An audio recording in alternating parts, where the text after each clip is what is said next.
Hello, hello les Tibaslo, bienvenue dans la nouvelle saison de l'année, le printemps, et bienvenue dans ma chaîne, la chaîne auquel on parle de bien-être, bien-être pour la santé, le bien-être mental, physique, émotionnel, oui, parce que vous savez, nous avons besoin de bien-être pour notre santé, ça nous fait du bien.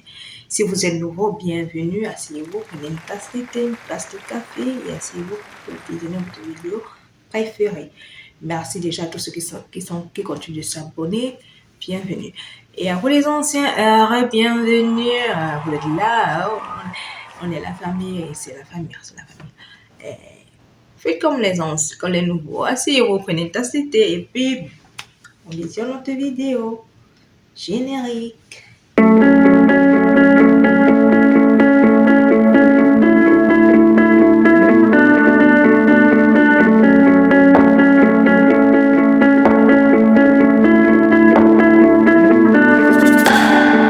Alors aujourd'hui, le sujet dont je viens vous faire part est un sujet un peu tabou dont beaucoup de personnes n'en parlent pas. Je dirais même que je ne sais même pas si j'ai déjà vu une vidéo dont on est en train de parler de ce sujet.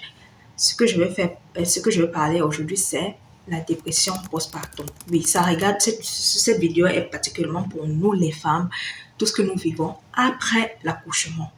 Oui, vous allez me dire que qu'est-ce que c'est que la dépression postpartum? C'est un symptôme, ce sont des effets secondaires que la grossesse fait vivre à une femme qui a à peine accouché en fait. Donc, elle ne sait pas justement parce que beaucoup de nous, par exemple, si tu es dans ta première grossesse, tu ne peux même pas imaginer qu'en fait, tu es en train de vivre une dépression postpartum. Et on sait, oui, we know that, we know. On sait que nous les Africains, on a cette idée like, ça n'existe pas chez nous les Africains. Non, ça existe aussi chez nous les Africains, oui. Juste que on cherche à ne pas le considérer, quoi. Comme c'est un sujet là, on cherche à ne pas le considérer, on le met un peu là dans le placard. Et pourtant, c'est important. Il y a beaucoup de femmes là d'ailleurs qui sont dans des situations vraiment difficiles, qui passent des moments de difficulté parce qu'elles ont à peine accouché, elles ont beaucoup de choses qu'elles sont en train de traverser. Elles ne savent même pas comment s'en sortir. Et il n'y a personne aussi qui sont là en train de les aider. Parfois, tu peux même avoir des gens tu peux être entouré des gens, mais le fait qu'on a parfois ces idées-là que, non, mais attends, ça va se passer. Non, c'est pas une dépression, c'est juste quelque chose comme ça, mais et puis ça va passer. Ça fait que bon, ça te motive, ça te fait pas du bien en fait. Parce que parfois, nous sommes entourés de personnes qui, au lieu de comprendre notre état actuel, ils cherchent plutôt à minimiser, à dire, ben non, il faut laisser tomber, ça va passer.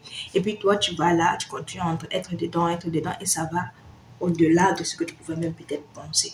Donc aujourd'hui, je viens vous faire part un peu de certaines astuces, je vais dire, de comment j'ai fait. Oui, et parce que moi-même, je suis maman, j'ai 2 enfants, donc je sais un peu de quoi il s'agit. Et je vous ferai part un peu de qu'est-ce que j'ai fait pour pouvoir sortir, disons, de cette dépression postpartum. Alors déjà, il faut dire que quels sont les effets secondaires d'une dépression postpartum? Vous allez m'excuser, j'ai écrit les choses dont je vais parfois regarder en bas. Un, c'est la perte de l'envie sexuelle. Oui, oui. Si vous avez remarqué, après que vous avez accouché, vous avez le manque d'envie sexuelle. Oui, ça c'est dû à la dépression postpartum. Deuxième, vous avez le manque de sommeil.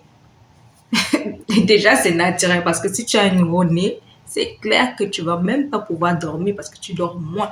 Tu dois prendre soin de ton bébé, jour comme nuit. La nuit, il ne dort pas et toi, tu es là, debout. Donc, en fait, tu dors pas. Pour être plus clair. Et de trois, l'augmentation de ton périnée. Je ne sais pas si certains de vous savent de quoi il s'agit. Qu'est-ce que c'est le périnée? Le périnée, c'est cette zone-là qui est entre nos deux parties intimes, justement. C'est au milieu de nos deux parties intimes.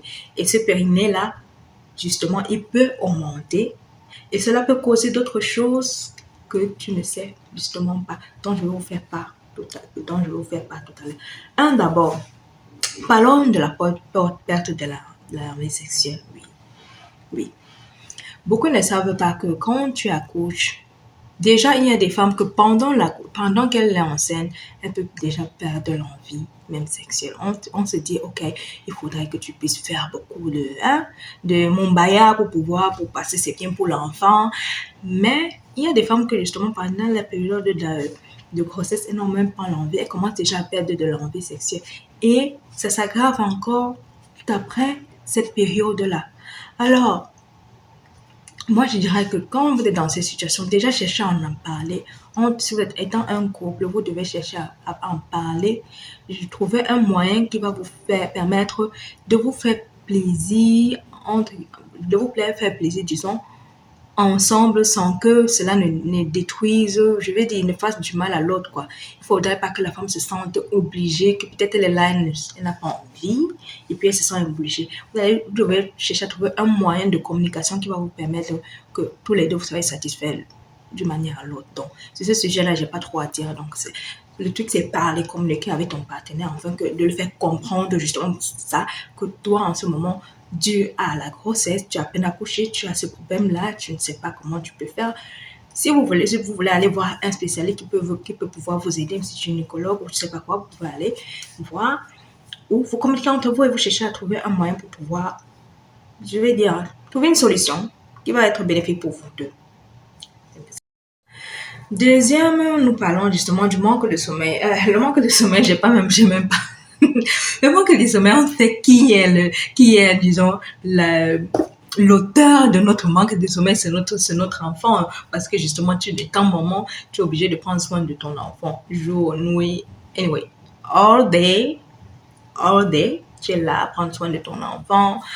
T'arrives même pas à dormir, même pendant la journée, tu devrais être là en train de te reposer, tu te trouves que tu n'as même pas peut-être sommeil et tu es obligé de faire des ceci, faire cela, faire beaucoup de choses, donc tu dors pas bien et ce qui fait que tu es fatigué, tout ça, ça pèse sur ton corps parce que tu manques de sommeil, tu ne te nourris même pas peut-être bien, tu n'arrives plus à prendre soin de toi, parce qu'il faut le dire, hein, tu n'arrives plus à prendre soin de toi, tu tombes dans une sorte de dépression, vraiment incroyable. Tu n'arrives plus à passer du temps avec toi-même. Tu n'arrives même étant même peut-être avec ton partenaire, vous ne passez même plus du temps ensemble. Ce n'est que l'enfant, tu dors pas, tu es fatigué, tu es stressé, tu es stressé et puis ben, tu sais même pas, donc tu peux péter les plombs. Désolé pour la parole, mais tu peux vraiment aller au-delà de je sais pas quoi. Donc, mesdames, je sais que quand vous accouchez, en fait, le bébé va prendre ton temps. Moi, ma chérie, ma soeur, quand tu accouches, si tu as à peine accouché là, quand ton bébé dort là, il faut chercher à dormir. Quand ton bébé dort, cherche à dormir parce que nous, le problème, c'est que c'est justement ça. L'enfant en train de dormir, au lieu de dormir aussi toi-même pour pouvoir récupérer, trouver un peu plus de force et faire mal les choses aussi qui peuvent être bien pour toi. Non, tu vas chercher plutôt à être là toujours, les travaux ménagers, les ceci, les cela, monter. C'est-à-dire, tu ne cherches pas à prendre du temps aussi pour toi, pour te donner un peu toi aussi de l'amour et tout. Tu en as besoin, c'est clair que tu as fait un enfant, il a besoin de ton temps et tout, mais toi aussi, tu en as besoin. Tu as besoin d'énergie, tu as besoin de force, tu as besoin de comment dirais-je, tu as besoin d'être bien, quoi. Parce que si tu n'es pas bien mentalement, ton enfant ne pourra non plus être bien parce que toute la couleur, tout ce que tu as en toi, tu vas devoir déverser ça sur ton enfant. Et non pas seulement sur ton enfant, mais aussi sur ton mari, et ainsi de suite. Donc, Mitiba hier, vous devez prendre soin de vos enfants, mais prenez soin aussi de vous. Quand vous avez accouché, cherchez à prendre soin de vous. Fais-toi plaisir, sors si tu veux, tu laisses l'enfant un peu un moment avec ton mari, ou bien même si tu ne veux pas sortir, tu lui dis, ben, il s'occupe un peu de l'enfant, et toi tu prends un peu soin de toi, tu fais quelque chose qui va te faire du bien, qui va te relaxer. I don't know, listen to music, read a book, go to, hein, aller à la douche, te faire un bon bain qui va te relaxer. Et ouais, quelque chose qui va te faire du bien.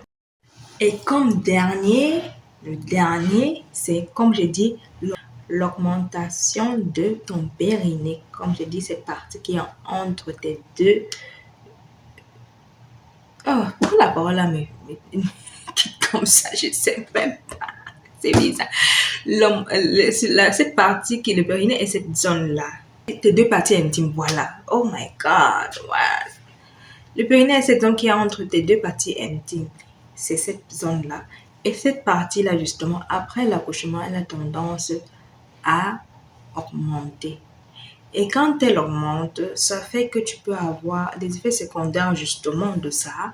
Ça peut te porter à avoir des fuites urinaires, qui veut dire que facilement, tu pisses dans le sens, oui, en fait, tu pisses quoi, dans le sens que tu n'arrives plus à retenir même tes pipis quoi, quand tu as envie de faire tes besoins, quand tu veux faire tes besoins, tu veux faire pipi, tu n'arrives pas à te retenir parce que vous savez que bon, la femme, bon, parfois tu peux pouvoir te retenir, il y a un moyen là qui te permet de pouvoir retenir ta pipi, surtout si tu es dehors là et tu as envie de faire tes besoins et peut-être l'endroit, tu vois que là où tu vas aller, c'est pas trop propre, tu peux quand même retenir et dire que ben, j'arrive peut-être, je sais pas, à la maison, si tu n'es pas loin de la maison et tu arrives à la maison, tu peux pouvoir justement faire pipi. Mais quand tu as justement cet endroit-là, le périnée qui est justement élargi, ça fait que tu as facilement les fuites urinaires. Donc, facilement, ta pipi sort là.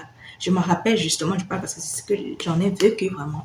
Ce problème-là, j'avais des fuites urinaires de pas possible. J'arrivais même pas, dès que je sentais comme que j'avais envie d'aller faire pipi comme ça sentait comme je dis, what the, what the, oh my god, ça me faisait genre, tu te rends compte que tu veux faire pipi, mais à peine tu veux te lever pour aller, peut-être tu es en train de dormir, mais à peine tu veux te lever pour aller à la douche, mais c'est déjà sorti, mais parfois j'ai dit, mais non, mais c'est pas possible ça, c'est quoi ça? Et donc, quand j'ai compris ça, on m'a fait comprendre en fait que, en fait, c'est parce que mon périnée c'était tellement élargi, donc ça faisait que je n'arrivais plus à retenir, disons, ma pipi. Oui, je n'arrivais plus à pouvoir la retenir. Dès que ça venait, là, je sentais l'envie, elle sortait comme ça. Alors, quelle est la solution pour ça? Faire des exercices.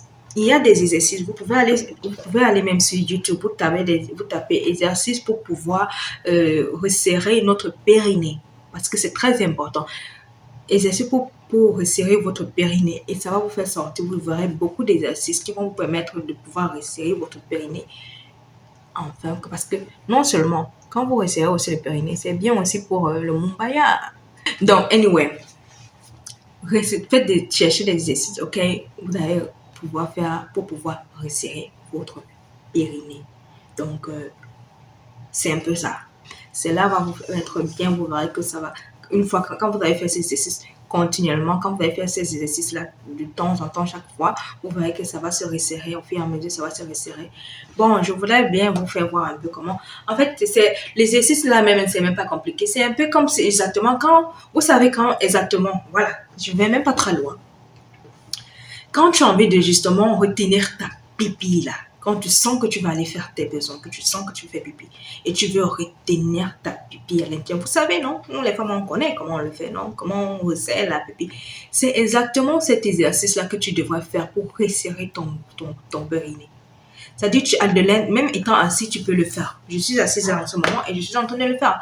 Tu tiens, donc, c'est un muscle en fait. C'est un muscle que ça ouvre, ça ferme, ça ouvre, ça ferme, ça ouvre, ça ferme. C'est-à-dire, tu le retiens, tu le relâches, tu le retiens, tu le relâches, tu le retiens, tu le relaxes. Et à chaque fois que tu vas faire ça, tu le fais de temps en temps. Tu verras qu'au fur et à mesure, ton périnée va se resserrer. Et là, toutes ces fuites urinaires que tu avais là, tu n'auras plus ça. Ça va diminuer et puis bon, tu verras comment ça va aller mieux. Voilà, c'est un peu ce que je voulais vous faire part aujourd'hui parce que je me suis dit, bon, ça c'est un sujet tabou, je sais que, oui, c'est un sujet très très tabou, que vraiment on n'en parle pas, mais je me suis dit, il faut quand même que j'en parle, que je donne un peu mon expérience et ce que j'ai fait pour pouvoir m'en sortir, disons, de cette dépression-là. Ce n'est pas facile, surtout si tu enchaînes une grossesse sur une autre grossesse, c'est pas du tout facile de pouvoir sortir parfois de cette dépression postpartum. Donc, quand vous êtes dans des situations pareilles, cherchez à faire des choses qui vous font plaisir. Déjà, même quand l'enfant a déjà 1 an, commence à te concentrer sur ta vie. Cherche à faire des choses. Retourne à l'école si tu dois retourner. Lance-toi. Fais quelque chose. Va travailler. Et ouais, fais des choses qui vont te faire du bien. car c'est pas facile. Fais des choses qui vont te faire du bien, qui vont te faire du bien mentalement, qui vont te faire ne pas penser, qui vont te faire du bien, c'est tout. Voilà, c'est un peu ça. Donc, c'est un peu ça. J'espère que cette vidéo va vous faire plaisir. J'espère que beaucoup de vous qui souffrez en ce moment, peut-être il y a une femme qui est en train d'accoucher, qui est en train de souffrir, qui ne sait même pas comment elle va faire, que cette vidéo, si elle la voit, pourra l'aider. Et entre temps, je vous demande gentiment de liker la vidéo, de commenter la vidéo et de me dire si vous avez des choses à partager avec moi. Ça me fait plaisir. Qu'est-ce que vous en pensez? Et aussi de share, partager la vidéo. Et voilà, je dis liker. Ah oui, activez la cloche de notification. Là, vous serez à chaque fois informé à chaque fois que je fais une vidéo. Et ben, abonnez-vous, oui, abonnez-vous, car ici, on parle de bien-être et le bien-être, ça nous fait toujours du bien. Merci pour avoir visionné cette vidéo et on se voit à la prochaine. D'ici peu, portez-vous bien. Je vous envoie des ondes positives et bye bye.